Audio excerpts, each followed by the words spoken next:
Good morning, One Young World! It is my honor to introduce Melusi Simelane.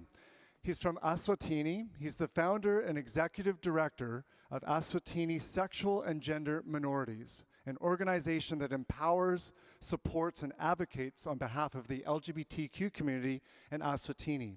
So when you live in a country where 2/3 of the population already lives below the poverty line, when you add another barrier like sexuality, then poverty just becomes compounded.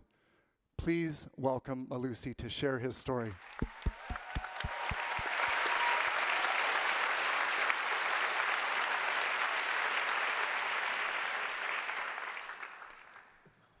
I grew up in a typically Christian family where there was never room for conversation about sexuality. I was comfortable with my family not being aware of my sexual orientation, although it was an open secret amongst many of my siblings and cousins. I'm now an openly gay man living in Eswatini, formerly known as the Kingdom of Swaziland in Africa. But my journey to get here was paved by pain and struggle. In the midst of anti-gay sentiments from the church, traditional and state authorities, I had accepted that I would never talk about my sexuality in the open. This changed when I went to the boarding school for the very first time. I experienced some form of confidence. I was proud of who I am. I had people that I called friends. However, just as I was beginning to feel confident, I was raped by a close friend. I knew then I could no longer suffer in silence and in shame.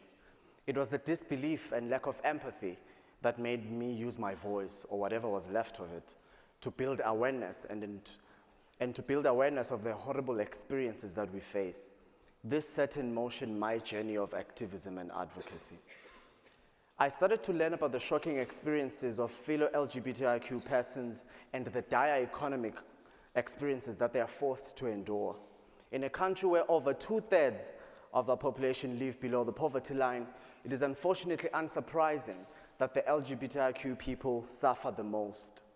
This is because we are often forced out of our homes and we are denied employment because of our sexual orientation and gender identity.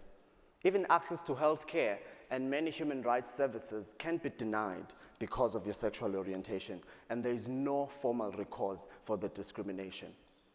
This year alone, in 2019, suicide ideation amongst LGBTQ people in Eswatini is at 46%, with 26% having attempted suicide.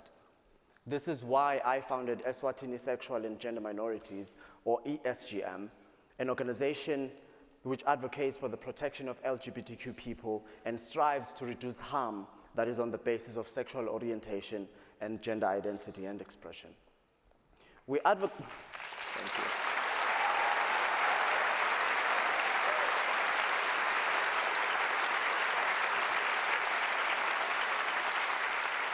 We advocate for legal rights, and we also empower and encourage communities on ways to be self-reliant and to create economic opportunities for themselves. In partnership with various youth-led initiatives, we lead workshops on how young people can utilize their skills in a bid to encourage entrepreneurial activities. This is how we hope to help people become financially independent so that we no longer have to live in destitution and isolation. One of the most proud moments of my life was the Pride celebration that was held in June of 2018. This was an inaugural event to be held in Eswatini. We flooded the streets of the capital city with our pride, and our plight was for equality. This event was fought for fiercely with the support of the international community, as the government was not allowing us to hold it. It seemed to be a big victory. Of course it was a big victory. We were holding Pride in Eswatini, a first of its kind, but it was not to last for long. We are currently fighting for the very basic of human rights, freedom of association. ESGM has been denied being registered as a formal organization by the government, which has cited criminality of same-sex intimacy.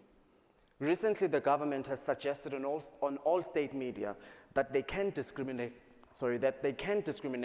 against LGBTIQ persons because our constitution does not provide for the protection against discrimination on the basis of sexual orientation. As a result, we continue to live in fear of persecution and indeed prosecution.